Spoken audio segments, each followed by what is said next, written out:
মনে রাখবেন 10টা আলামত যদি আপনার মধ্যে থাকে তাহলে জেনে নেবেন আপনাকে জাহান্নামে জ্বলতে হবে, আপনি যত বড় হাজী সাহেবই হন না কেন। আল্লাহ বলতেছে কোরআনুল কারিমে একটা না একাধিক আয়াতের মধ্যে যে আমি ওরে পছন্দ করি না। আল্লাহ যারে পছন্দ না করবে সে কি জান্নাতে না জাহান্নামে? আরো জোরে বলেন। নামাজ যিনি পড়বেন যাবতীয় পাপ থেকে তিনি বেঁচে থাকবেন। কারা এই মানুষগুলো যাদেরকে আল্লাহ সুবহানাহু ওয়া তাআলা পছন্দ করেন না, ভালোবাসেন না? 1 নম্বর সূরা বাকারার 190 নম্বর আয়াতের মধ্যে আল্লাহ রাব্বুল আলামিন বলছেন, ইন্নাল্লাহা লা ইউহিব্বুল মুতাদিন।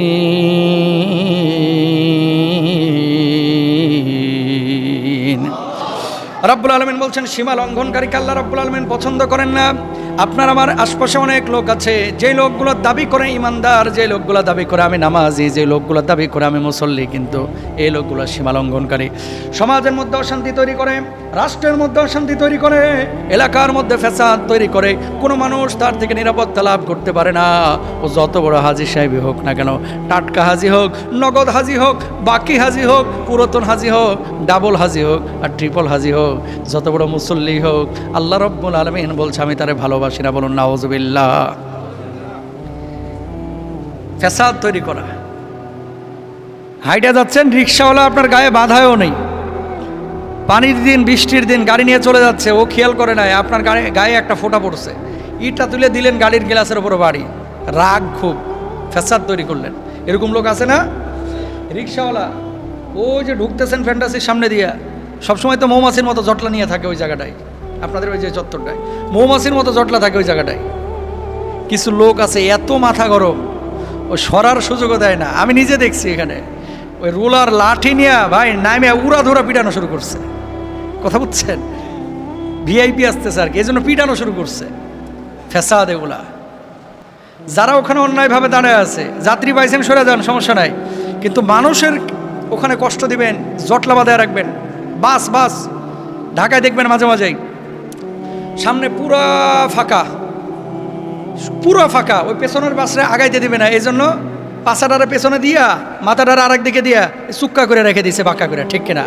এরকম হয় কি হয় না? সামনে কিন্তু পুরো ফাঁকা, যাইতে দিবে না কাউরে। এই যে 70 জন 80 জন মানুষকে আপনি কষ্ট দিচ্ছেন, আপনার পাছা বাঁকা করে রাখা, পুরো রাস্তাটা যে মানে বাঁকা করে রাখতেছেন, আটকা রাখতেছেন, এতগুলো মানুষকে যে আপনি কষ্ট দিচ্ছেন, প্রত্যেকটা মানুষের কষ্টের জবাবদিহিতা আপনাকে আল্লাহর আদালতে করতে হবে। ঠিক কিনা? এত সোজা না। মুসলমান সে কখনো আরেকজন মানুষের কষ্টের কারণ হয়ে দাঁড়াবে না, কখনো ফিতনা তৈরি করবে না, ফ্যাসাদ তৈরি করবে না। বিল্ডিং করছে বাইরে থেকে একটা মানুষ এসে, এলাকার কিছু পাতি নেতা যায় মনে করেন, যাওয়ার পরে বলে 5 লাখ না দিলে বিল্ডিং তুলতে দিব না। এরকম লোক আছে না নাই? জোরে বলেন। আবার সামনের কাতারে নামাজও পড়ে। ওই বেটা, তুই যে নামাজ পড়তেছিস 5 লক্ষ টাকা আরেকজনের কাছ থেকে খায়া তোর নামাজ ঘোরার ডিমও কবুল হবে না। ঠিক কিনা? যত বড় চটি লিডার হোক আর পাতি লিডারই হোক না কেন, এগুলো হারাম। এগুলো কি? জোরে বলেন, এগুলো কি? এই ফ্যাসাদ যারা তৈরি করে এরা আল্লাহর জান্নাতে যাবে না, এরা জাহান্নামে যাবে। কোথায়? জোরে বলেন, জাহান্নামে। সুতরাং বিশৃঙ্খলাকারীকে আল্লাহ পছন্দ করেন না, সীমালঙ্ঘনকারীকে আল্লাহ পছন্দ করেন না। এলাকায় আসলেই চাঁদা দিতে হবে। কেন? তুমি কে? এলাকার মালিক কি তুমি? না আমি লিডার। কি হয়েছে? তুমিও মানুষ, আমিও, ওহেও মানুষ। 2 দিন পরে হয়তো বা তোমার দল ক্ষমতায় থাকবে না, আরেকজন আসবে, তখন আবার সেও করবে। মেন কথা হচ্ছে এই সমস্ত জিনিসগুলো পশুর স্বভাব, কোনো মানুষের স্বভাব হতে পারে না। লিডার আপনি হতে পারেন, আরেকজনকে জুলুম করে টাকা নিতে পারবেন? গার্মেন্টস করেছে, আপনাকে কে বলেছে ওখানে গিয়ে চাঁদা দাবি করতে? কোথায় পেয়েছেন এগুলা? কোথায় পেয়েছেন? হ্যাঁ, রাষ্ট্রকে তো সে ট্যাক্স দিচ্ছে, ট্যাক্স যদি না দেয় সে ট্যাক্স ফাঁকি মামলায় পড়বে, সে অন্যায় করলো। কিন্তু আপনাকে চাঁদা দিয়ে এখানে ব্যবসা করতে হবে, আপনাকে চাঁদা দিয়ে এখানে ব্যবসা করতে হবে, আপনি যত বড় লিডারই হন। এটা ইসলাম অনুমোদন করে। আপনি এই সমস্ত হারাম জিনিসগুলোকে নিয়ে নিজের ছেলে মেয়েকে মনে করতেছেন বড় আলেম বানাবেন, হাফেজ বানাবেন, বিশ্ববিদ্যালয়ে পড়াবেন। আপনি মনে করতেছেন আপনার বউয়ের কাছে গিয়ে সুখ পাবেন, শান্তি পাবেন। ভাই, পাবেন না। যখন থেকে আপনি হারামের মধ্যে যাবেন তখন থেকে আপনার আরাম উড়ে যাবে। ঠিক কিনা? হারাম যেদিন থেকে গ্রহণ করবেন আরাম আপনার শেষ হয়ে যাবে। সুতরাং যারা ড্রাইভার আছেন, রিক্সা চালক, ভ্যান চালক, বাস চালক, যানবাহন চালান, লিডার যারা আছেন, আপনাদের কারণে সাধারণ মানুষ যারা আছেন, আপনার কারণে আপনার কোনো প্রতিবেশী, কোনো সমাজের মানুষ যেন ক্ষতির কারণ না হয়। ইনশাল্লাহ বলেন। নিজে কখনো আরেকজনের ক্ষতির কারণ হবেন না। শুনেন, মানুষের উপকার করতে না পারলেও কখনো মানুষের ক্ষতি করবেন না। বুঝেন নাই কথা? নিজে কোনো উপকার করতে পারতেছেন না, এটা আপনার দুর্বলতা, পারতেছেন না, কিন্তু আরেকজনের ক্ষতি করেন না, অন্তত উপকার করতে না পারলেও। মুরব্বী একজন এখানে ঘুমায় আছে মনে করেন, আর আপনি ডিজে পার্টি শুরু করলেন পাশের বাড়িতে। বুড়া মানুষটা আপনারা কিছু বলতেও পারে না, আর আপনি ঠাস ঢুস খালি মারতেই আছেন। কানের মধ্যে বুড়ার আওয়াজ যাচ্ছে, আর আপনার ওই প্রতিটা ঢোলের আওয়াজের সাথে সাথে বুড়া আপনার অভিশাপ দিতেছে। কেউ দোয়া করবে না কিন্তু, এই জিনিসগুলো কষ্টের কারণ। খবরদার, আপনি দোকানদারি করতেছেন, পাশেও যে আরেক দোকানদার আছে চা বিক্রেতা, এটা একটু মাথায় রাখতে হবে। পাশে আরেকজন ফার্নিচারের দোকান আছে, মাথায় রাখতে হবে। আপনার ভাল লাগতেছে, ভাড়া নিছেন 8,000 টাকা দিয়ে দোকান, জোরে সাউন্ড বক্স ছাড়া গান বাজায় ধুয়ে দিলেন। পাশের যে দোকানদার, ও তো গান সহ্য করতে পারে না। এটা কিন্তু মুমিনের আখলাক না, এটা আপনাকে বুঝতে হবে। গান শুনতে ইচ্ছা হচ্ছে, কানের মধ্যে 2টা বল্টু লাগায় দেন, দিয়ে ওখানে একেবারে ট্রেনের ওই লাগায় দেন, সাইরেন দেয় না, আওয়াজ হয়, ওই 2টা লাগায় দেন, দরকার হয় শুনেন যত পারেন, কিন্তু আরেকজনের কষ্ট দিন না, ইনশাল্লাহ বলেন। তাহলে 1 নাম্বার, যারা বিশৃঙ্খলা আচরণ করে আল্লাহ তাআলা তাদেরকে পছন্দ করেন না। 2 নাম্বার, আল্লাহ রাব্বুল আলামিন কি বলছেন খেয়াল করেন। রাব্বুল আলামিন বলছেন, ফা ইন্নাল্লাহা লা ইউহিব্বুল কাফিরিন। আল্লাহ রাব্বুল আলামিন বললেন, অকৃতজ্ঞ ব্যক্তিদেরকে আল্লাহ রাব্বুল আলামিন ভালোবাসেন না। এমন কিছু মানুষ আছে, যেই মানুষগুলোকে আল্লাহ রাব্বুল আলামিন সুস্থতা দিয়েছেন, 40 বছর 50 বছর এই মানুষগুলো সুস্থ জীবনযাপন করছে, টাকা পয়সা আল্লাহ তাআলা ভালোই দিয়েছেন, রুটি রুজিরও ব্যবস্থা করেছেন। এরপরে মানুষগুলোকে জিজ্ঞেস করবেন, ভাই কেমন আছে? কত ভালো নাই ভাই, চলতেছে না, আছি একরকম। কথা বলেন ঠিক কিনা? ছেলে মেয়ে বিশ্ববিদ্যালয়ে পড়তেছে, নিজে আল্লাহ তাআলা তারা ভালো রুটি রুজির ব্যবস্থা করে দিয়েছে, ঢাকায় বাড়ির ব্যবস্থা করে দিয়েছে, গাড়ির ব্যবস্থা করে দিয়েছে। জীবনেও এর মুখে শুনবেন না যে আলহামদুলিল্লাহ ভালো আছি। জিজ্ঞেস করবেন, ভাই কেমন আছেন? আছি একরকম। কেন, কি হচ্ছে? এই চলতেছে ভাই। ভাই দিনকাল কেমন চলতেছে? এই টানে টুনে যাচ্ছে। ছেলেমেয়েরা কেমন আছে? ভাই খুব একটা সুবিধা নাই ভাই। বউ কেমন আছে? ভাবি কেমন আছে? হের কথা আর কোয়েন না, মোটা হয়ে গেছে, খালি ডায়াবেটিসে টানাটানি, এর নিয়ে আরও যন্ত্রণায় আছে। কোনো সময়ের মুখে শুকরিয়া পাবেন না। কথা বলেন, এরকম লোক আছে না নাই? কোনো সময় শুকরিয়া পাবেন না। যেদিন বেতন পাইছে সেদিন তো মনটা একটু ভালো থাকে, যে আজকে পাইছি 30,000, এই দিনও এরা খুশি পাবেন না। তার মানে কি? এগুলো অকৃতজ্ঞ। এগুলো কি মানুষ? বড় নেমু খারাম ভাই, বড় গাদ্দার মানুষ। এই তাকান, কিছু কিছু ছেলে পেলে আছে যাদের হাত নাই, ট্রেনের নিচে পড়ে হাত কেটে গেছে, রোড অ্যাক্সিডেন্টে পা ভেঙে গেছে, হুইল চেয়ারে চলতেছে না। আপনার তো 2টা পা আছে, 2টা হাত আছে, হুইল চেয়ারে যে মানুষটা চলতেছে, এর একবার জিজ্ঞেস করেন যে আজকে যদি 2টা পা তোমার দেওয়া হতো তুমি কেমন খুশি হইতা? সে জবাব দিতে হয়তো বা যে আমার জীবন পাওয়ার চাইতে পা 2টা পাওয়ার কারণে আরও বেশি খুশি হইতাম। কথা বলেন ঠিক কিনা? আপনার যে 2টা হাত আল্লাহ তাআলা দিয়েছে, আপনার যে 2টা হাত আল্লাহ তাআলা দিয়েছে, এটা যে কত বড় নিয়ামত। যারা হাত নাই ওরা জিজ্ঞেস করেন। ফেসবুকে মাঝে মাঝে একটা ভিডিও আমার সামনে আসে, কি যেন নাম, আব্দুল মতিন নাকি, আল্লাহ মাফ করুক, ছেলেটা নাকি ওই আর্জেন্টিনার পতাকা দোকানের ওপরে উড়াইতে গিয়া কারেন্টের সাথে লাগিয়া 2 হাত 2 পা নষ্ট হয়ে গেছে। এখন হুইল চেয়ারে শুধু শরীরটা নিয়ে চলে। আমি দেখে মাঝে মাঝে আফসোস করি, আল্লাহু আকবার, আল্লাহ আমাদের কত ভালো রাখছে। তারে আল্লাহ পরীক্ষা করেছে, আল্লাহ মাফ করুক, যে 2টা হাত নাই, 2টা পা নাই। একটাবার চিন্তা করেন তো, এই যে রাস্তাঘাটে অনেক ফকিরও এরকম থাকে কিন্তু, যে হাতও নাই, পাও নাই, চোখও অন্ধ, একটা জিন্দা লাশের মতো পড়ে থাকে। ওই মানুষটার দিকে তাকায় দেখেন যে তার চাইতে আপনি কত ভালো আছেন। শোনেন, পৃথিবীতে কেউ অসুখী না ভাই, সবাই সুখী। সুখটা মনের সাথে জড়িত। আল গিনা গিনান নাফস, আন্তরিকভাবে যে মানুষটা ধনী, সে মানুষটা আসলেই ধনী। আপনি যদি সবসময় এই জিনিসটা চিন্তা করেন, টাকা আল্লাহ আমারে যাই দেখ না কেন, আমি তো সুস্থ। আপনি যাওয়ার পরে পেট ভরে ভাত খাইতে পারতেছেন। আরে আপনার জায়গায় অনেকে আছে 2 কাপের বেশি ভাত খাইতে পারে না ভাই, নিষিদ্ধ। গরুর গোস্ত 1 টুকরা মুখে নেওয়া নিষিদ্ধ। মিষ্টি একটা খাইতে পারবে না, নিষিদ্ধ। পায়েস 1 বাটি খাওয়া যাবে না, নিষিদ্ধ। আমের মৌসুম চলতেছে, এত সুন্দর সুন্দর আম, একটা আম খাওয়া যাবে না, নিষিদ্ধ। ডাক্তার নিষেধ করছে, খেয়াল করেন। কই, আল্লাহ তাআলা তো আপনার ওই পরিস্থিতিতে রাখে নাই। আল্লাহ তো আপনার অনেক ভালো রাখছে। এই জায়গাটা কেন আমরা বুঝি না? কেন আমরা বুঝি না যে আল্লাহ তার থেকে আমাকে ভালো রেখেছে? যদি এই জায়গাটা আপনি চিন্তা করেন, আল্লাহর নামে হলফ করে বলতে পারি, পৃথিবীর কোনো মানুষ এইভাবে বলতে পারে না আসি একরকম, কখনো বলতে পারে না, ঠিক কিনা? মুমিন সুখে শুকরিয়া আদায় করবে, দুঃখে সবর ইখতিয়ার করবে, অবলম্বন করবে, ধৈর্য ধারণ করবে। সুবহানাল্লাহ বলেন। 3 নাম্বার, কাদেরকে আল্লাহ পছন্দ করেন না? সূরা বাকারা 276 নম্বর আয়াত, ওয়াল্লাহু লা ইউহিব্বু কুল্লা কাফফারিন আসীম। রব্বুল আলামিন অবিশ্বাসী পাপীদেরকেও ভালোবাসেন না। সূরা বাকারার মধ্যে বলেছেন, এমন কিছু মানুষ আছে খায় আল্লাহর, পরে আল্লাহর জমিন ব্যবহার করে, আল্লাহর সব কিছু ব্যবহার করছে আল্লাহর, আর গোলামি সামসামে করতেছে লিডারের। আছে না নাই? খাইলো আল্লাহর, পড়লো আল্লাহর, পূজা দিচ্ছে মন্দিরে গিয়া আছে। আল্লাহ রাব্বুল আলামিন বলছে, বান্দারে তোরে আমি খাওয়াইলাম, পড়াইলাম, অক্সিজেন দিলাম, পানি দিলাম, সব কিছু আমি তোরে দিলাম, আর তুই গোলামি করলে আরেকজন মানুষের, আরেকজন মূর্তির, আমি আল্লাহ রাব্বুল আলামিন কিয়ামতের ময়দানে তোরে ছাড়বো না। নাউজুবিল্লাহ। একজন মানুষ কি পরিমাণ অক্সিজেন ব্যবহার করতেছে প্রতিদিন, 24,000 টাকার অক্সিজেন। এই যে আমরা যে নিঃশ্বাস নিচ্ছি, এই যে নিঃশ্বাস নিচ্ছি, অক্সিজেন যদি হসপিটাল থেকে কেনা লাগতো 24,000 টাকা আপনার প্রতিদিন হসপিটালে বিল দেওয়া লাগতো। তার মানে এক মাসে 7,20,000 টাকার অক্সিজেন আল্লাহর কাছ থেকে ফ্রি নিয়েছেন। সুবহানাল্লাহ বলেন না? তো এই যে অক্সিজেনটা দিচ্ছে কে? আল্লাহ। বাপ পরিশ্রম করতে করতে হাতগুলো লোহার মতো হয়ে গেছে, ছেঁড়া জামা নিয়ে বাজার করতে যায় বাপ, একটা জিনিসের দাম জিজ্ঞেস করে, এখানে এক দাম, আরেক জায়গায় আরেক দাম, আরেক জায়গায় আরেক দাম। একটা লাউ কিনতে 4 দোকান ঘুরে, যাতে করে একটু সহজে লাউটা কেনা যায়, একটা সুলভ মূল্যে কেনা যায় লাউটা যেন 2 টাকা কমে আমি কিনতে পারি। এই জন্য 5 দোকান 7 দোকান কিন্তু বাপ ঘুরতেছে। আর এই বদমাইশ এসে ফেসবুকে স্ট্যাটাস দিতেছে নেতার সাথে ছবি তুলা, আমার প্রিয় অভিভাবক। কথা বলেন না কেন?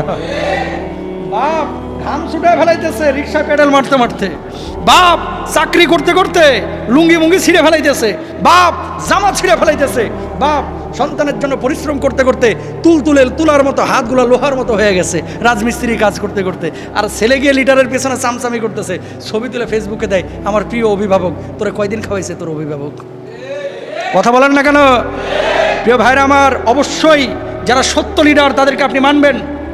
লিডারের কাছে যাবেন যার কাছে দিন শেখা যায়, যার কাছে মানুষের মানবতা শেখা যায়, যার কাছে গেলে মনুষ্যত্ববোধ শেখা যায়, যার কাছে গেলে দেশ প্রেম শেখা যায়, যার কাছে গেলে মানুষের প্রতি ভালোবাসা মায়া শেখা যায়। এইরকম মানুষ পাইলে অবশ্যই তার কাছে যান। আর যে লোকটা সুদখোর, যে লোকটা মদখোর, যে লোকটা মেয়ে নিয়ে ফুর্তি করে, যে লোকটা আজে বাজে কাজকাম করে, যে লোকটা জুমার মসজিদে আসে না, যে লোকটা 5 ওয়াক্ত নামাজও পড়ে না, যে লোকটা আরেকজনের হকের ব্যাপারে সোচ্চার না, যে লোকটা আরেকজনের আই খেলে জমি দখল করেছে, সে তোমার অভিভাবক হতে পারে না, সে তোমার লিডার হতে পারে না। তুমি যদি সেই লিডারকে সমর্থন করো, তুমিও তার সাথে তার সাথে হাসরের ময়দানে উঠবা। ঠিক কিনা ভাইরা আমার? সুতরাং ব্যক্তি নির্বাচনের ক্ষেত্রে এগুলো খেয়াল করতে হবে প্রিয় ভাইরা আমার।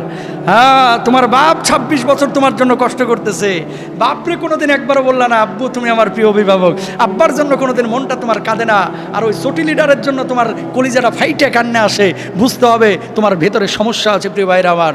আবারও বলে, আমি লিডারের বিপক্ষে না, আমি পাপিষ্ঠ লিডারের বিপক্ষে। সৎ লিডারের সঙ্গে থাকবেন যারা আল্লাহকে পছন্দ করে, নবীকে পছন্দ করে, নামাজকে পছন্দ করে, কোরআনকে পছন্দ করে। ইনশাআল্লাহ জোরে বলেন। প্রিয় ভাইরা আমার, 4 নম্বর আল্লাহ রাব্বুল আলামিন বলছেন, আল্লাহু লা ইউহিব্বুল যালিমিন। আমার আল্লাহ রাব্বুল আলামিন বললেন, যারা সমাজের মধ্যে জুলুম করে, মানুষের উপরে জালেমের মতো আচরণ করে, মানুষের উপর অন্যায় অত্যাচার করে, এদেরকে আল্লাহ ভালোবাসেন না। এই জায়গাটা এখন অনেক মানুষ আমরা ধরা খেয়ে যায়। মানুষের সুযোগ পাইলে ক্ষতি করি, আরেকজনের উপরে জুলুম করি, টাকা ধার নিয়ে টাকা শোধ করতে চায় না। আরেকজনের উপরে সম্পদ ছিল, আরেকজনের মালিকানায় সম্পদ ছিল, সম্পদটা নেওয়ার পরে আমার পাওয়ার আছে এই জন্য সম্পদটা অনেক সময় দিতে চায় না। আরেকজন মানুষের নামে মিথ্যা মামলা দিয়ে অনেক সময় হয়রানিও করে। এই ধরনের জুলুম করাকে আল্লাহ রাব্বুল আলামিন কখনোই পছন্দ করেন না। এই মানুষগুলোকে আল্লাহ রাব্বুল আলামিন জাহান্নামে নিক্ষেপ করবেন। বলুন নাউযুবিল্লাহ। মাজলুম হন কিন্তু কখনো জালেম হয়েন না। মজলুম মানে বুঝছেন, আপনার উপর কেউ জুলুম করুক, নিপীড়িত হন, আপনি কষ্ট করেন, কিন্তু কখনো জালেম হয়েন না। কারণ জালেম যারা, আল্লাহ এদেরকে পছন্দ করেন না ভাই। এই মানুষগুলো কিয়ামতের ময়দানে জাহান্নামে যাবে, আফসোস করবে, হায় কেন আমি বুঝিনি, কেন মানুষের উপরে জুলুম করেছি। কখনো মানুষের উপরে জুলুম করবেন না, কোনো কারণ নাই, কোনো কারণ নাই। গ্রাম অঞ্চলে পুলিশের কাছে যে চুপ করে বলে এ হুজুরের জঙ্গিদের সাথে যোগাযোগ আছে, ওই বৈঠক করেছে, 5 জন 7 জন মিলে কোরআন হাদিসের আলোচনা করতেছে, কই গোপন বৈঠক হয়েছে, মিটিং হয়েছে, বিএনপি করে অথবা জামাত করে, এলাকার আপনার এলাকায় অনেকে আছে বিপরীত মতাদর্শের আর কি। কোনো কারণ নাই, যা থানায় কমপ্লেন করে লোকটাকে ধরায় দিলেন। আওয়ামী লীগ করে, বিএনপির একজন লোক যায় ওই আওয়ামী লীগের লোকটারে ধরায় দিল। একটা বার চিন্তা করে না যে আমি এই লোকটারে ধরায় দিচ্ছি, তার ঘরে 2টা ছোট বাচ্চা থাকতে পারে, এই বাচ্চাগুলো রাত্রিবেলা আব্বু আব্বু বলে খুঁজতে পারে। কথা বলেন না কেন? একটা বার খেয়াল করে না যে এই লোকটার ওপরে তার বুড়া বাপ মা থাকতে পারে, যে বুড়া বাপ মার মেডিসিনটা এই লোকটা জোগাড় করে, চিন্তা করে না, ধরায় দিচ্ছে। 4 মাস 5 মাস 6 মাস পরে ঠিকই জামানি বাইরে আসতেছে জামিনে। কিন্তু এই যে 4-5টা মাস আপনি কষ্ট দিলেন, এই লোকের প্রত্যেকটা দীর্ঘশ্বাস, এই লোকের প্রত্যেকটা নিঃশ্বাস, এই উত্তপ্ত গরম নিঃশ্বাসের হিসাব কিন্তু আল্লাহর আদালতে আপনারা দেওয়া লাগবে। আল্লাহ ছাড় দেন, ছেড়ে দেন না। কথা বলেন ঠিক কিনা? কারে আপনি ঠকাচ্ছেন? কারে? আল্লাহরে? ইম্পসিবল। কিডনি পচায় দেবে, হার্টে ব্লক ধরা পড়বে, এবার দৌড়ের উপর থাক, ধানমন্ডি আর ঢাকা সাভার। কথা বলেন না কেন? এরপরে আর ওগুলো করার টাইম পাবেন না। হার্টে এমন ব্লক ধরা দিবে, 7টা ব্লক ধরা পড়ছে, কিডনি এমন পচন শুরু করবে, এরপরে মামলা, জুলুম, আরেকজনের হক নষ্ট, ও সুযোগ নাই, এবার ডাক্তারের পেছনে ঘুরতে ঘুরতে জীবন শেষ। তো ওটা ভালো নাকি নিট অ্যান্ড ক্লিন, সবার সাথে ভালোভাবে চলা এটা ভালো? অবশ্যই সবার সাথে মিলেমিশে চলা, কারো উপরে জুলুম না করা, এটাই ভালো, ঠিক কিনা? তো আল্লাহ সুবহানাহু ওয়া তাআলা এই কথা এখানে বলে দিয়েছেন সূরা আলে ইমরানের 57 নম্বর আয়াতে, যে খবরদার বান্দারে কখনো জুলুম করিস না মানুষের উপরে, আমি আল্লাহ রাব্বুল আলামিন কিন্তু ছাড় দিব না, ঠিক কিনা প্রিয় ভাইরা আমার? এরপর আল্লাহ সুবহানাহু ওয়া তাআলা কি বলছেন? এরপর রাব্বুল আলামিন বলছেন, ইন্নাল্লাহা লা ইউহিব্বুল ফারিহিন, আল্লাহ গর্বিত উৎফুল্লকারীদের ভালোবাসেন না। সূরা নিসার 36 নম্বর আয়াতের মধ্যে বলেছেন, ছেলে জিপিএ 5 পেয়েছে, বাপরে বাপ, মায়ও গিয়ে নাচানাচি করতেছে। জিপিএ 5 পাওয়ার পরে বাপ মার উচিত ছিল সিজদায় লুটায় পড়া। আমার আল্লাহ রাব্বুল আলামিন আমার মেয়ের মেধাটা ভালো লাগছিল, তাই জিপিএ 5 পাইছে। কথা কন না কেন? আনন্দ ফুর্তি করতে চলে গেছে মিষ্টি আনতে, একবারও আলহামদুলিল্লাহ বলে নাই। আল্লাহ খুশি হবে না বেজার হবে? বেজার হবে। কারণ আপনার মেয়ের মতো অনেক মেয়ে, অনেক বাবার মেয়ে আছে যাদের মেধাটা ভালো নাই, অনেক ছেলেরা আছে যাদের মেধাটা ভালো নাই, পাগলের মতো হয়ে গেছে, পাবনা মেন্টাল হসপিটালে এগুলো ঢুকে রাখা হয়েছে। তার মানে কি, মানুষের কোনো ক্রেডিট নাই ভাই, বুঝেন? আমি যে বক্তা হয়েছি, হুজুর হয়েছি, ভাঙা ভাঙা কণ্ঠে আপনাদের সামনে কথা বলতেছি, এখানে আমার কোনো ক্রেডিট নাই, আল্লাহ তৌফিক দিতেছে, তাই দুইটা কথা আপনাদেরকে বলতেছি। কথা বলেন ঠিক কিনা? হুজুর যে ইমামতি করতেছে, এখানে হুজুরের কোনো ক্রেডিট নাই, হুজুরের আল্লাহ তৌফিক দিয়েছে, একটু শুদ্ধভাবে তেলাওয়াত করে নামাজ পড়াইতেছে, আপনার কোনো ক্রেডিট, আল্লাহ মানে হুজুরের কোনো ক্রেডিট নাই। আপনার ছেলেটা যে বিশ্ববিদ্যালয়ে পড়েছে, আপনি বলতেছেন, হ্যাঁ ছেলের জন্য আমি এত মেহনত করেছি, আমি এটা না করলে ছেলেটা এই পর্যায়ে যেতে পারতো না। সত্য, আপনি এটা না করলে ছেলেটা এই পর্যায়ে যেতে পারতো না। একদিক থেকে আপনি সুযোগ দিয়েছেন, মাধ্যম হিসেবে কাজ করেছেন, কিন্তু চূড়ান্ত ফয়সালা কিন্তু আল্লাহর হাতে ছিল। আল্লাহ তাআলা তার নসিবে এভাবেই লিখে রেখেছিল যে এই ছেলেটা বিশ্ববিদ্যালয়ে পড়বে, এই ছেলেটা সচিব হবে, এই ছেলেটা আমলা হবে, এই ছেলেটা বড় একদিন কর্মকর্তা হবে, সব কিছু আল্লাহ রাব্বুল আলামিন আগেই লিখে রেখেছিলেন। এখন আমরা কি করি? ক্রেডিটটা আমরা এভাবেই নেই যে আমি এটা না করলে এটা অর্জন হতো না। মনে রাখবেন, চেষ্টা আপনি করেছেন, প্রতিদানটা আল্লাহ দিয়েছে, কিন্তু ক্রেডিটের মালিক একমাত্র কে? আরো জোরে বলেন, কে? গর্ব করে বলে, হুজুর আলহামদুলিল্লাহ পেয়ে গেছি 4 কোটি ব্যাংক থেকে, সুদে নিছে, কিন্তু বলতেছে আলহামদুলিল্লাহ। কথা বলেন না কেন? নিচে সুদে, আবার বলতেছে কি আলহামদুলিল্লাহ। ছেলের পিয়নের চাকরির জন্য 18 লক্ষ টাকা ঘুষ নিয়ে ঘুরে অনেকে এই জামানায়। কথা বলেন, 18 লক্ষ টাকা নিয়ে ঘুরতেছে, আর হুজুরের কাছে এসে প্রতিদিন বলতেছে, হুজুর একটু দোয়া করেন ছেলের চাকরিটা যেন হয়ে যায়। তো তুই ঘুষের টাকা নিয়ে ঘুরতেছিস কে? ঘুষের টাকা নিয়ে ঘুরবা আর ওইদিকে দোয়া চাইবা, কাজ হবে না, খারাপ। হুজুর দোয়া করেন, মাশাআল্লাহ মেয়েটা যে ড্যান্স করে এবার যেন চ্যানেল আই ফার্স্ট হয়। কথা বলেন না কেন? নাউজুবিল্লাহ বলেন। ভাবি জানেন আপনার ভাস্তি মাশাআল্লাহ কি যে নৃত্য করে আর এত সুন্দর গান গায়, এলাকার ছেলেপেলেরা খালি তাকায় থাকে। নাউজুবিল্লাহ বলেন না? মানে কোন জায়গার জিনিস কোন জায়গায় ফিটিং করে দিতেছে। জায়েজ? পৃথিবীর কোনো জিনিস আমরা যা অর্জন করি, কোনো অর্জন আমার ব্যক্তি যোগ্যতায় না, আল্লাহর রহমে অর্জন হয়। আর বৈধ জিনিস বৈধভাবে আমরা অর্জন করব, শুকরিয়া আদায় করব আল্লাহর, কখনো অহংকারী হব না, কখনো অহংকারী হব না। জিপিএ 5 পাওয়ার পরে, বিশ্ববিদ্যালয়ে চাকরি করার পরে এরকম করতেছে, সেলিব্রেশন করতেছে। কথা বুঝেন নাই? এরকম করা যাবে না। সাজদায় লুটায় পড়েন যদি মুসলমান হয়ে থাকেন, যে আল্লাহ আমি এটার উপযুক্ত ছিলাম না, ও মাহবুদ তুমি আমার যোগ্যতা দিয়েছিলা, ও মাহবুদ সমস্ত ক্রেডিট তোমার রহমে আমি এটা হয়েছি। যখন এটা করবেন, আল্লাহ বলতেছেন লা আযীদান্নাকুম, আমি আরো নিয়ামত তার উপর বাড়ায় দেব। এরপর আল্লাহ কি বলছে? ওয়ালা ইন কাফারতুম, এই যদি তুই অকৃতজ্ঞ হোস, আমি কি করব? আমি তোর থেকে নিয়ামত ছিনায় নিব। দিছি 2টা, ছিনায় নিছি 4টা, লাভ হইল কোনো লাভ নাই। Be careful. এরপর আল্লাহ রাব্বুল আলামিন বলছেন, ইন্নাল্লাহা লা ইউহিব্বুল মুসরিফিন। সূরা আনআমের 141 নম্বর আয়াতে আল্লাহ সুবহানাহু ওয়া তাআলা বললেন, আল্লাহ অপব্যয়কারীকে পছন্দ করেন না। অপব্যয়কারীকে, আপনার কাছে 200 টাকা কোনো ম্যাটারই না, কোনো বিষয় না। আর আরেকটা মানুষ 200 টাকার লাগে দেখেন ওখানে সিরিয়াল ধরে গেটের সামনে বসে রয়েছে। কথা বলেন না কেন? এই যে আপনার মসজিদের গেটের সামনে 200 টাকার জন্য 100 টাকার জন্য 8জন 10জন মহিলা বসে থাকে জুমার নামাজের পরে। 200 টাকার জন্য মসজিদের পরে মসজিদ সারাদিন ঘুরে বেড়াচ্ছে। আর আপনি ছেলের জন্মদিনের কেক কিনতেছেন 3000 টাকা দিয়া। আপনার কাছে 2000 টাকা কোনো বিষয় না, কিন্তু তার কাছে 2000 টাকা অনেক বিষয়। আপনি আপনার বিলাসিতায় 20,000 খোয়াচ্ছেন, খরচ করে ফেলতেছেন।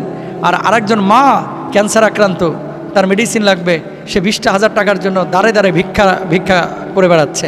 তার মানে কি, পৃথিবীর মানুষ দেখেন আল্লাহ তাআলা কাকে কি অবস্থায় রাখবে এটা আল্লাহর সিদ্ধান্ত। আপনি কখনো অপচয় করবেন না। ইন্নাল মুবাজ্জিরিনা কানু ইখওয়ানাশ শায়াতিন। আল্লাহ রাব্বুল আলামিন বলছেন যে নিশ্চয় অপচয়কারীরা হচ্ছে শয়তানের ভাই। টাকা আজকে আপনার আছে, কালকে আপনার নাও থাকতে পারে, সুতরাং অপচয় অপব্যয় এটা কখনো করবেন না। আল্লাহ নিজে বলছেন যে আমি অপচয়কারীকে পছন্দ করি না, ভালোবাসি না। তো আল্লাহ যদি পছন্দ না করেন তাহলে সে মানুষটা জাহান্নামে যাবে। নাউজুবিল্লাহ বলেন। এরপর আল্লাহ রাব্বুল আলামিন কি বলছেন খেয়াল করেন, ইন্নাল্লাহা লা ইউহিব্বু মান কানা মুখতালান ফাখুরা। আল্লাহু আকবার। অহংকারীদেরকে আল্লাহ পছন্দ করেন না। এটা বড় সমস্যা আমাদের। আমি তো ডিরেক্ট বলি, এই জন্য অনেকে লাইগা যায় আর কি। আসলে এই কথাগুলো যেভাবে আল্লাহ বলেছে এভাবে বলাই উচিত। সবসময় মিঠা কথা মানে চলে না। বলতে কি, নবীজি যেখানে গরম হওয়ার দরকার এখানে গরম হয়েছেন, যেখানে নরম হওয়ার দরকার সেখানে নরম হয়েছেন। মিষ্টি মিষ্টি কথা সবসময় মানুষের ভেতরে ঢুকে না, কিছু কিছু জায়গায় একটু কড়া হতে হয়। এই যে অহংকার, আল্লাহ তাআলা বলতেছেন যে অহংকারকারীকে আমি পছন্দ করি না। ম্যাক্সিমাম মানুষের অন্তরের মধ্যে জেনে হোক না জেনে হোক এখন অহংকার ঢুকে গেছে। প্রমাণ নেন। আরেকজনের ভালো দেখে যদি আপনার জলে, জানতে হবে আপনার লুঙ্গির নিচে অহংকার আছে। কথা বলেন ঠিক কিনা? আরেকজনের কল্যাণ দেখে যদি আপনার ভালো না লাগে, জানতে হবে আপনার অহংকার আছে। অহংকার যার আছে, খড়খোটা আগুন যদি একটা ওই যে পোয়াল বলে, খড়খোটার উপরে যদি মনে করেন একটা কাঠি মেরে দিলেন, দাউ দাউ করে সব কিছু জ্বলে ছারখার করে ফেলবে। এই অহংকার, হিংসা এগুলো মানুষের আমলগুলোকে এইভাবে জ্বালায় পুড়ায় ধ্বংস করে দেয়। পৃথিবীতে কখনো ভাই যতদিন জীবিত আছেন অন্তরের মধ্যে হিংসা আনবেন না, অহংকার আনবেন না। কেন আনবেন না? শোনেন, আরেকজন কামাইতেছে বৈধভাবে 1 লাখ, আপনি কামাচ্ছেন 30,000। ওর রিজিকে যেটা আছে ও পাবেই, আর আপনার যেটা আছে এটা আপনি পাবেনই। আফসোস করে লাভটা কি? আপনি আফসোস করেই তো টাইনে আনতে পারতেছেন না। পারতেছেন? পাশের বাড়ির লোক বৈধভাবে যদি 4 তলা বিল্ডিং করতে পারে, আপনার সমস্যা কোথায়? কি করে? ওই বেটার নামে চায়ের দোকানে বসে বসে গিবতের পৃষ্ঠা উল্টায়, আর এর নামে গিবত করতে থাকে, গিবত কমিটির সভাপতি। ঠিক কেনা? কেন এগুলো করবেন কেন? ওর নসিবে যেটা আছে সে সেটা পাবেই। আপনি গিবত করলেই কি, অহংকার করলেই কি, হিংসা করলেই কি, এর কোনো ক্ষতি হবে না। ক্ষতি তো আপনি আপনার করলেন। কুড়াল নিয়ে এসে লাকড়ির ওপরে কোপ না দিয়ে নিজের পায়ে কোপ দিলেন, ক্ষতি আপনার হইলো না কুড়ালের হইলো? ক্ষতি হইলো আপনার, কুড়ালের কিন্তু কোনো ক্ষতি নাই। তাহলে আপনি কেন হিংসা করবেন, কেন অহংকার করবেন? খবরদার, কখনো আমরা অহংকার করব না, ইনশাল্লাহ বলেন। শুনেন, একটা মূলনীতি মাথায় রাখবেন, যখন আরেকজনের জন্য দোয়া করবেন, আরেকজনের জন্য যখন কল্যাণ কামনা করবেন, এই কল্যাণটা আপনার দিকে ফিরে আসবে কিন্তু। যে আল্লাহ তারা তুমি সুস্থ করো, আল্লাহ তুমি তার হায়াতে রিজকে বারাকা দান করো, আল্লাহ তুমি তাকে কবুল করো, এভাবে যখন দোয়া করবেন এটা কিন্তু আপনার দিকে ব্যাক আসবে। কখনো অহংকার করবেন না। এরপর আল্লাহ সুবহানাহু ওয়া তাআলা বলছেন, ইন্নাল্লাহা লা ইউহিব্বুল খাইনিন। সূরা আনফালের 58 নম্বর আয়াতে আল্লাহ তাআলা বলছেন, খেয়ানতকারীকে আমি পছন্দ করি না। যারা খেয়ানত করে, ইদা তুমিনা খানা, যারা খেয়ানত করে এরা মুনাফিক, এবং এই মুনাফিকগুলো জাহান্নামের একেবারে নিকৃষ্টতম স্তরে আসবে। কেউ যদি বলে যে এই কথাটা আপনি কাউকে বলেন না, খবরদার কাউকে বলবেন না। কেউ যদি কিছু টাকা পয়সা আপনার কাছে দিয়ে যায়, যদি বলে এই টাকাটা আপনার কাছ থেকে 1 মাস পরে আমি নিয়ে যাব, ওই টাকাটা ওইভাবেই রেখে দেবেন, তার অনুমতি ছাড়া হাত দিতে পারবেন না। বাপের টাকা ব্যাংকে ছিল 20 লক্ষ টাকা, এই টাকা আপনার হাতে কোনোভাবে এসেছে বাপ মারা যাওয়ার পরে, এই টাকার অধিকার সমস্ত ভাইয়ের এবং বোনের আছে। যার যার হক তার কাছে বুঝিয়ে দেবেন। আপনি বড় ভাই চুপ করে 20 লক্ষ টাকা নিয়ে কয়েকদিন ব্যবসা করে নেই, 2 বছর পরে যারটা তাকে বুঝিয়ে দেব, এরকম করবেন, এটা খেয়ানত, এটা আমানতের খেয়ানতের গুনাহ আপনার হবে। সুতরাং যার যেই হিস্সা সেটা বাপ মারা যাওয়ার পরে সাথে সাথে তাদেরকে বুঝিয়ে দিতে হবে। আর যদি আপনি ব্যবহার করেন তাহলে তাদেরকে পারমিশন নিয়েই তাদের থেকে ব্যবহার করতে হবে। এরপর আল্লাহ সুবহানাহু ওয়া তাআলা বলছেন, আল্লাহু লা ইউহিব্বুল ফাসাদ, আল্লাহ বিপর্যয়কারীদেরকে ভালোবাসেন না, ফাসাদকারীদেরকে ভালোবাসেন না। বিপর্যয় যারা তৈরি করে, ও হয়তো কোনো কাজ নাই কাম নাই, একটা আন্দোলন সংগ্রাম তৈরি করে গোটা এলাকার মধ্যে মারামারি তৈরি করে দিল, অথবা এর কথা আরেকজনের কাছে লাগায়া, আর ওর কথা আরেকজনের কাছে লাগায়া, এর বউয়ের ব্যাপারে একটা মিথ্যা কথা এর কাছে বইলা যে আপনার বউয়ের সাথে তো আমি রাত্রিবেলায় মেসেঞ্জারে কথা বলি, আসলে কথা বলে না, কিন্তু মিথ্যা কথা বইলা বাস এখানে একটা পেঁয়াজ বাঁধায় তারপরে মারামারি বাঁধায় দিল। আপনার ছেলেরা তো দেখলাম ফ্যান্টাসিতে একটা মেয়ের নিয়ে ঘুরতে, অনেকে বলে কিন্তু আসলে ঘুরে নাই, দেখছে অন্যজন রে, পেঁয়াজ বাঁধায় ধুয়ে দিছে, ক্লাসমেটের সাথে বসে গল্প করতেছে। আপনার ছেলেরা তো দেখলাম একটা হিরোইনচির সাথে গল্প করতেছে। এই যে মিথ্যা কথাগুলো বইলা একটা বিপর্যয় তৈরি করে, এগুলো জায়েজ নাই, এগুলো করবেন না, এগুলো অন্যায়, এগুলো অপরাধ, এগুলো কিন্তু আল্লাহ সুবহানাহু ওয়া তাআলা পছন্দ করেন না। প্রিয় ভাইরা আমার, অহংকার, তাকাব্বুরি এটা মারাত্মক খারাপ জিনিস। মানে মানুষের জীবনে এই জিনিসের কারণে অনেক মানুষ কিন্তু পৃথিবীতে ধ্বংস হয়ে গেছে, অনেক মানুষ কিন্তু নষ্ট হয়ে গেছে। রাসূল আকরাম সাল্লাল্লাহু আলাইহি ওয়াসাল্লামের জন্য অহংকার করতে নিষেধ করেছেন। কালকে বিকেলবেলা আরটিভিতে গেলাম, আমার কাজ ছিল, প্রোগ্রাম ছিল, পরে একটা ভিডিও চোখের সামনে আসলো চ্যানেলের ভিতরে, দেখলাম নিউজ করেছে তারা, ওই গাড়ি স্টার্ট দিয়েছে ফ্ল্যাট মালিক, মনে হয় ফেসবুকে আসছে, তো দারোয়ান দাঁড়ায় আছে, মাথা গরম, অহংকার আর কি, বুঝেন নাই কথা। গেটটা খুলতে একটু দেরি হয়েছে, সে চেষ্টা করতেছে, এর ওপরে হিট করে এর ওপর দিয়ে গাড়ি নিয়ে চলে গেছে, মানে এর মারিয়ে ফেলাইছে। আল্লাহ এই লোকটাকে জান্নাত নসিব করুক, আমিন বলেন। আর যেই এই চামার এই কাজটা করেছে, ইচ্ছা করে যদি করে থাকে, এর বিচার হওয়া দরকার না? এই মানুষগুলো কখনো মুসলমানের আচরণ হতে পারে না। মাথা গরম আপনার হতে পারে, কিন্তু আরেকজনকে এইভাবে আপনি হত্যা করে ফেলবেন, কখনো না প্রিয় ভাই, এটা ইসলাম না। এই রাগ যখন বেশি উঠে যাবে, তাকান, দাঁড়ানো অবস্থায় থাকলে বসে যাবেন, অজু ছাড়া থাকলে অজু করে ফেলবেন। পানি, আগুন যখন জ্বলে, উপরে পানি ঢাললে আগুন কি জ্বলে থাকে না নিভে যায়? নিভে যায়। রাগ এটা শয়তানের বৈশিষ্ট্য, রাগ এটা ওয়াসওয়াসা থেকে আসে।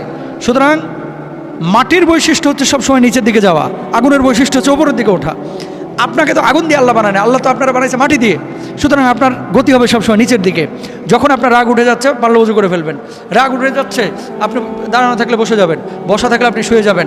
রাগ উঠে যাচ্ছে, আউযু বিল্লাহি মিনাশ শাইতানির রাজিম 3 বার পড়বেন, লা হাওলা ওয়ালা কুওয়াতা ইল্লা বিল্লাহ, এই দোয়াটা পড়বেন, ইনশাআল্লাহ আপনার রাগ কমে যাবে। কেন ভাই এত রাগ কেন আপনার? মানুষ কেন যেন দিন দিন হিংস্র হয়ে যাচ্ছে ভাই। শুধু এখানেই বলে না, সারা গোটা বাংলাদেশে দেখবেন, মানে মানার মাধ্যমে নাই কিন্তু, যে একটু ছাড় দিই না, ও আগে যাচ্ছে, যাক না, ঘোড়ার ডিম কী হয়েছে, আমি 2 মিনিট পরে গেলে না, হেও ঢুকায় ধুয়ে দেবে, হেও ওখানে লুঙ্গি ঢুকায় ধুয়ে দেবে, পা ঢুকায় ধুয়ে দেবে, কথা বোঝেন নাই? তারপরে বাস এখানে ক্রস, তুইও যাইতে পারবি না, আমিও যাইতে দেবো না, কথা বলেন না কেন? মানে এরকম একটা অস্থির প্রকৃতির আমরা কেন যেন হয়ে যাচ্ছি। না, স্থির হতে হবে, অহংকার আনা যাবে না, তাকাব্বুরি আনা যাবে না, রাগ গুচ্ছা এগুলো অন্তরের ভিতরে জায়গা দেওয়া যাবে না, এগুলো কিন্তু মানুষকে ধ্বংস করে ফেলে। প্রিয় হাবিব সাল্লাল্লাহু আলাইহি ওয়াসাল্লাম রাগ থেকে বেঁচে থাকার জন্য আমাদেরকে বারবার তাগাদা দিয়েছিলেন। রাসূল আকরাম সাল্লাল্লাহু আলাইহি ওয়াসাল্লামের সাহাবী সাআদ ইবনে মুআজ রাদিয়াল্লাহু তাআলা আনহু, দেখেন তারা এই জিনিসগুলো নিয়ন্ত্রণ করেছে বিধায় তাদের ইন্তেকাল হয়েছে। আল্লাহ রাব্বুল আলামিনের ফেরেশতারা তাদের রূহ নিয়ে কাড়াকাড়ি করেছে যে আমি আল্লাহর আসমানে তার রূহটাকে প্রথম নিয়ে যাব। সুবহানাল্লাহ বলেন। সাআদ ইবনে মুআজ রাদিয়াল্লাহু তাআলা আনহু যখন ইন্তেকাল করলেন, এই সাহাবীর ব্যাপারে বলা হয়েছে যে যখন তিনি ইন্তেকাল করলেন, এই সাহাবীর ইন্তেকালের পরে আল্লাহ রাব্বুল আলামিনের আরশ পর্যন্ত কেঁপে উঠেছিল। আল্লাহু আকবার বলেন। খন্দকের যুদ্ধে তিনি আহত হয়েছিলেন, পরবর্তী সময় তিনি ইন্তেকাল করেছিলেন। রাসূল আকরাম দেখেন কি কি গুণাগুণ তার ভিতরে আছে। এখান থেকে পুরো আলোচনা থেকে এই শিক্ষাটা বলে আলোচনা শেষ করে দেব যে তারা কেমন ছিল, আমরা কেমন হচ্ছি, আর আমরা কি করতেছি। উনি ছিলেন একজন মদিনার সাহাবী। মুহাজিররা যখন হিজরত করে মক্কা থেকে গেল, উনি সবসময় মেহমানদারি করতে পছন্দ করতেন। যার বাড়িতে খাবার নাই, যার বাড়িতে খানা নাই, এদেরকে খাওয়াইতে পছন্দ করতেন। নবীজি সাল্লাল্লাহু আলাইহি ওয়াসাল্লাম কখনো কখনো এই সাহাবীর সঙ্গে পরামর্শ করতেন যে সাদ, এই কাজটা কি আমি করব নাকি করব না। রাসূল আকরাম সাল্লাল্লাহু আলাইহি ওয়াসাল্লাম অনেক সময় এমন হয়েছে যে সাদ একটা পরামর্শ দিয়েছেন, তিনি গ্রহণ করেছিলেন। খুব স্থির মেজাজের ছিলেন এই সাদ। রাসূল আকরাম সাল্লাল্লাহু আলাইহি ওয়াসাল্লাম হিজরতের পরে বদর যুদ্ধ মুসলমানদের জন্য একটি বড় ঘটনা। প্রস্তুতির সময় আল্লাহর হাবিব সাদ ইবনে মুআজকে ঘোষণা করেছিলেন, সাদ, এই যে বদর যুদ্ধে এখন আমরা অংশগ্রহণ করব, তোমরা আমার সঙ্গে থাকবা তো? সাদ ইবনে মুআজ তখন ঘোষণা করেছিলেন, ওগো নবীজি, মুসা আলাইহিস সালাতু ওয়াস সালামের সাথীরা তাকে বলেছিল যে মুসা, তুমি আর তোমার আল্লাহ গিয়ে শত্রুদের সাথে লড়াই করো, আমরা আপনাকে এই কথা বলবো না, বরং ময়দানে থেকে বুকের তাজা রক্ত ঢেলে দিয়ে আল্লাহর জমিনে আল্লাহর দ্বীনকে কায়েম করব। মুসা নবীর সাথীদের মতো আমরা এই কথা বলবো না যে তুমি আর তোমার আল্লাহ গিয়ে যুদ্ধ করো, ওগো নবীজি, আপনাকে আমরা এই কথা বলবো না যে আপনি আর আপনার আল্লাহ মিলে যুদ্ধ করেন, বরঞ্চ আমরা রাজপথে থেকে, ময়দানে থেকে, বদরের প্রান্তরে থেকে আমরা জিহাদ করব, যুদ্ধ করব। আল্লাহু আকবার বলেন। সাদ ইবনে মুআজ রাদিয়াল্লাহু তাআলা আনহু যখন এই কথা বলেছিলেন, নবীজি সাল্লাল্লাহু আলাইহি ওয়াসাল্লাম খুশি হয়ে গিয়েছিলেন, তার জন্য দোয়া করেছিলেন। প্রিয় ভাইরা আমার, সাদ ইবনে মুআজ রাদিয়াল্লাহু তাআলা আনহু তিনি বলতেন, আমি খুব সাধারণ একজন মানুষ, কিন্তু 3টি বিষয়ে আমি সর্বোচ্চ স্তরে পৌঁছেছি। কয়টা বিষয় জোরে বলেন? 3টা বিষয়। 1 নম্বর, আল্লাহর হাবিব সাল্লাল্লাহু আলাইহি ওয়াসাল্লামের মুখ থেকে যখন আমি কোনো কথা শুনি, তার সবই আল্লাহর পক্ষ থেকে এসেছে, মানে নবীজির জবানের কথা, মুখের কথা, এটা নবীজির নিজের কথা না। আমি মনে প্রাণে বিশ্বাস করতাম এটা আমার আল্লাহর কথা, নবীজির মুখ থেকে বের হচ্ছে। এই হাদিসগুলো, এই সুন্নাহগুলো আমি কখনো ছাড়বো না। জীবনে তাই করেছেন। আল্লাহু আকবার বলেন। 2 নম্বর, তিনি বলছেন, নামাজের সময় অন্য কোনো চিন্তা আমার মনে জেগে উঠতো না। নামাজের সময় আমি মনে করতাম যে আল্লাহ আমারে দেখতেছে আর আমি আল্লাহরে দেখতেছি, আমার এই নামাজটাই জীবনের শেষ নামাজ, আমি এমনটা সবসময় মনে করতাম। 3 নম্বর, তিনি বলতেছেন, মৃত ব্যক্তির জানাজার কাছে থাকলে মুনকির নাকির ছাড়া আর কোনো ভাবনা আমার মনে আসে না। অর্থাৎ মৃত ব্যক্তির জানাজার নামাজের সময় যখন আমি দাঁড়াইতাম, সবসময় আমি মৃত্যুর কথা অন্য সময় যেমন চিন্তা করতাম, এই ব্যক্তি মারা গিয়েছে, আমাকেও 2 দিন পরে চলে যেতে হবে, আমাকেও প্রিপারেশন নিতে হবে, এই ধরনের চিন্তা আমি করতাম। রাসূল আকরাম সাল্লাল্লাহু আলাইহি ওয়াসাল্লাম মুআজের আহত হওয়ার, অসুস্থতার খবর শোনার পরে মুআজের কাছে নবীজি সাল্লাল্লাহু আলাইহি ওয়াসাল্লাম দেখতে গেলেন মুআজকে। যাওয়ার পরে নবীজি দেখেন ওনাকে কোলে নিলেন। কোলে নেওয়ার পরে মুআজ নবীজির পায়ের এখানে মাথাটা রাখলেন, যেমনি রাখছেন অমনি রূহটা কবজ হয়ে গেছে। আল্লাহ নবী সাল্লাল্লাহু আলাইহি ওয়াসাল্লামের কোল মুবারকে তিনি ইন্তিকাল করেছেন। জিবরিল আমিন আল্লাহর হাবিবের কাছে সাথে সাথে আসলেন। আসার পরে বলতেছে, ইয়া মুহাম্মদ, মৃত ব্যক্তিটা আসলে কে? কে মারা গিয়েছে তোমার এখানে? ভাই, আমার সাহাবী সাদ ইবনে মুআজ মারা গিয়েছে। জিবরিল আমিন, কেন? তুমি কেন জিজ্ঞেস করতেছো এই কথা? কয়, ওর মৃত্যুর সঙ্গে সঙ্গে আল্লাহ রাব্বুল আলামিনের আরশ কেঁপে উঠেছে। কেন কেঁপে উঠেছে? কারণ একটাই, খুশি হয়ে, খুশিতে যে মানুষটা এত ভালো মানুষ, আজকে জান্নাতি মানুষটা আল্লাহর ডাকে সাড়া দিয়ে দুনিয়া থেকে বিদায় নিয়ে চলে এসেছে। প্রিয় ভাইরা আমার, তারাও মরে, আপনি আমিও মরবো। তারাও ইন্তেকাল করেছে, আপনি আমিও ইন্তেকাল করব। একটু চিন্তা করি না, চেষ্টা করি না, তাদের মতো তো হতে পারবো না, কিন্তু তারা যে জিনিসগুলো বলে গেছে সেই জিনিসগুলো তো আমরা করতে পারি নাকি? ইনশাল্লাহ বলেন। যা কিছু শুনলাম আল্লাহ তাআলা আমাদের সবাইকে বুঝে বুঝে আমল করার তৌফিক দান করুন।